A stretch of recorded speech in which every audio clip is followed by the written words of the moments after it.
Global happenings today. We communicate, we analyze global news. Stay tuned. Hello, beautiful people. Welcome to Global Happenings Today YouTube channel. Tinubu is going through quite a lot. A lot of persons believe that if there's going to be any antagonism, it shouldn't come from APC, but rather it should be coming from the opposition party, be it Labour Party, ASC, or even PDP. Well, alas, we have APC Chieftain really struggling it out with against Bola Tinubu. In fact, debunking a lot of his claims.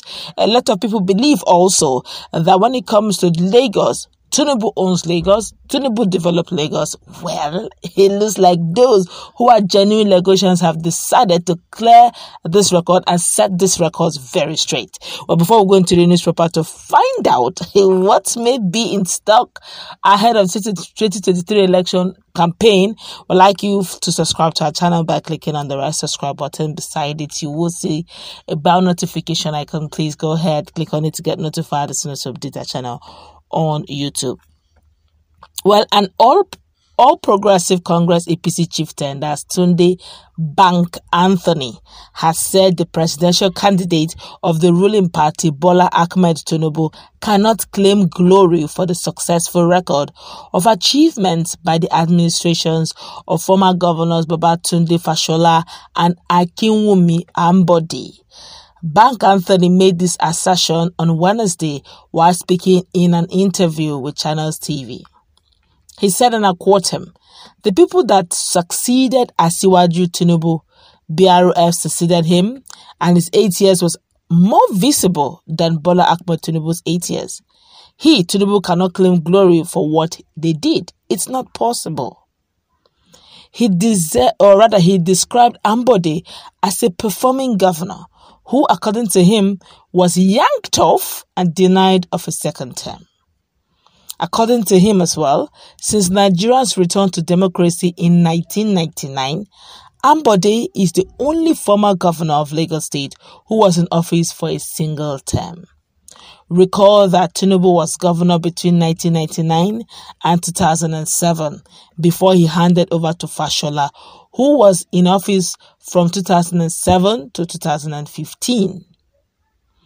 Ambode was elected governor in 2015 but lost his re-election at the primary level in 2019 to the incumbent governor Babajide Sanwo-Olu.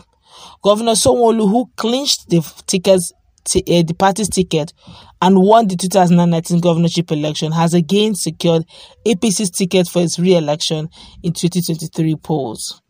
A lot of people have been reacting. Come and see the glass goes everywhere. But let's look at these from a broader perspective. Nigerians are talking because of a lot of things. Every little thing, you will see bad supporters be shouting, "We develop Lagos, whoever to be making noise." I'm not, they have their reasons.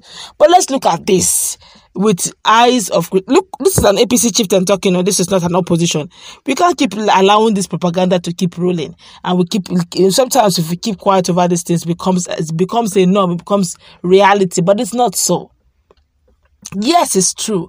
Ambode was the only governor, I think, during the time of, I think he's the only governor that had one term, and they put it to him categorically that because he's not, whatever reason it was, that he wasn't going to get the ticket. And true to whatever powers that be, a whole incumbent could not even get a ticket of. Everything about Bat has always been revolving around Lagos simply because he was the governor of Lagos way back, and people have been attributing a lot of success to him. But let's look at outside the governance of Lagos after his tenure. You would agree with me that he just seemed to have his prodigies everywhere. While Tr0uble had gone all out, developed himself, both educationally, politically, economically as well. Not really like a parasite trying to suck the lifeblood of his state, But either which way, I could say that with all amount of sincerity, that you cannot mention Lagos without mentioning Bola Tinubu, because his prodigies are and were and still are everywhere. So that's why, to a great extent, people will keep shouting that Lagos, to a great extent, is around him. But let's feel the pulse of Nigerians. Nigerians are talking. Somebody here is saying, we don't need to abuse ourselves unless if you're under the age in 1999, when military handed over to OBJ. Go and check which state did well in the whole Nigeria. I see why Bola Tinubu started New Lagos, Eko, Akete, Aaron Power plant that's stopped by OBJ. He also initiated BRT. Okay, ideas of outlive people. This one here also said during Asiwaju's time, there was a great revolution in the state governance, and the platform was strictly followed by its various successors, which includes BRF, Ambode, and the current governor. The results are obvious. Let's give it to him, the father of modern Lagos. That's because, technically speaking, the prodigies, and they were still, so to speak, aligned to it. Look, if you watch what we were comparing now between the person of Peter Obi and Bola Ahmed Tinubu. Peter Obi allowed Willie Obiano to rule. He didn't interfere. Willie did his thing. In fact, Peter Obi practically left Anambra for Willie Obiano. Do your thing. You are the governor. Make your decisions. If you don't even feel like consulting me, no problem.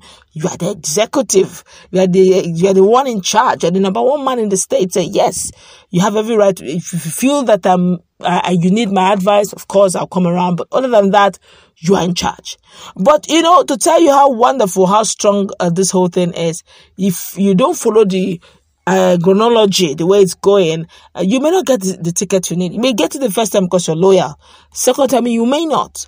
Yes, there's need for you to be loyal to, but look, the people also matter. We cannot take away the fact that while we are talking hyping Lagos was one time the capital city of Nigeria. You do not expect it to become decadent. You don't expect it to become terrible. Okay, it still has its aesthetic value and real value, economic value. It's a city that has headquarters of many cities or headquarters of many corporations in there.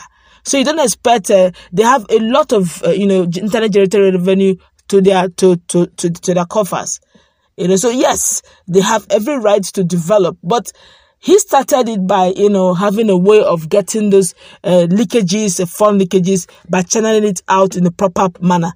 Others continued. He brought the idea. Doesn't mean that he owns Lagos. Just my personal opinion, though. Let's also hear what others are saying. Another person here is saying, have you been to Anambra before? Maybe you should visit Anambra as well. Another person here is saying, that's the reason why I have continued to ask, what actually did Tinubu do in Lagos? In Rivers State, for example, can Peter claim the achievement of Wike to be boasting that he did in Rivers? Have you heard what Nigerians are saying? How come that Bola Ahmed Tinubu is still laying claim of what the likes of Ambode, Fashola, and even Sanwo-Olu is doing, and everything is still credited to him? Could it be that they are his prodigies? A lot of questions begging for answers. Well, that's where we're going to wrap it up. Let's meet in our comment section. What's your take? People are really talking here. What's your take? Have a nice time. God